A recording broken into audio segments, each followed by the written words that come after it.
Titled it Simple is Beautiful. There is a truly excellent book by an economist that I advise all of you read called Schumacher, which is called Small is Beautiful. It's a great idea. The idea is to use what we have. More is not better. More is just more. Enough is enough. Use what we have and make good with what we have, rather than continuously try to seek a new story in order to go forward to make something else happen. Enough is enough. Simple is beautiful is the same kind of idea. What I've noticed in my business career is, if anything is more complicated than literally being able to write on the back of an envelope or to express in 15 seconds, then chances are it's either not going to work or it's going to be incredibly expensive. Okay, keeping it simple has been a really good guide from the truth. Okay? Now you'll notice how I put the truth in inverted commas, because there is no singular truth. My truth is different to your truth is different to your neighbor's truth. Everybody's truth is different. The truth resides in faith. What we believe to be true is true for us, not for everybody else, just for us. In fact, a little more respect for each other's truth, and this world would be a happier, healthier, less fearful place. So there is no singular truth. But as you will all know, when it comes to marketing, when it comes to business, the facts matter. Okay, your price point matters. Your product functionalities matter. Your point of sale matters. Your distribution matters. Your supply chain matters. Your HR matters. All of these things matter. But what matters most is what your customers believe. Belief is everything. Okay, this is a really big lesson I've learned in my journey has been, brands do not exist in the boardroom.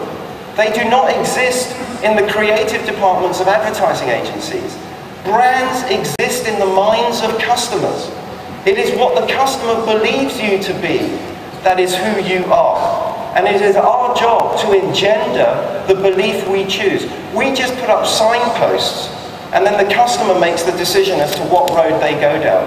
So good advertising, good marketing, good branding, good business is about engendering belief. This is not new. Nothing is new. I'll give you a couple of things to round up this story for you. The first thing I want to remind you of is that there is indeed life after death. Okay, this is really, really important. This is about fear. So I recognize that there are these two core fears. I mean, the whole Christ message was a message of love.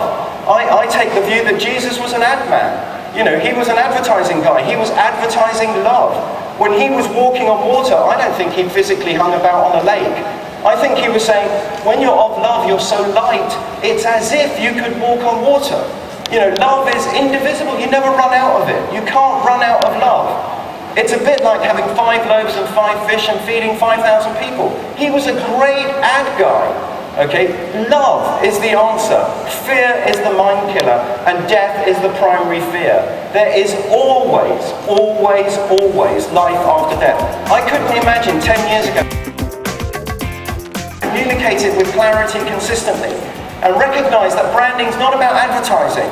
Branding is about consistently delivering against your promise at every point of the chain in touch with the consumer. Branding, marketing is about truth.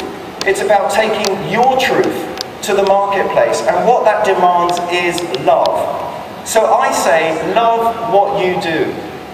Love where you do it, the environment you do it in. Love who you do it with, your suppliers, your employees, your board, love your shareholders, love who you do it with. And most importantly, love who you do it for, your customer. And if you don't, wants to do business with. So I think, just to sum up, there's one thing I would love to say to all of the men in the uniform in this hall. Listen to your women, okay? Listen carefully to your women. Step out of your suit, step out from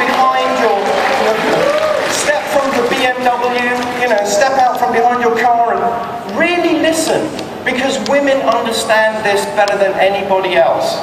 Listen carefully, and women,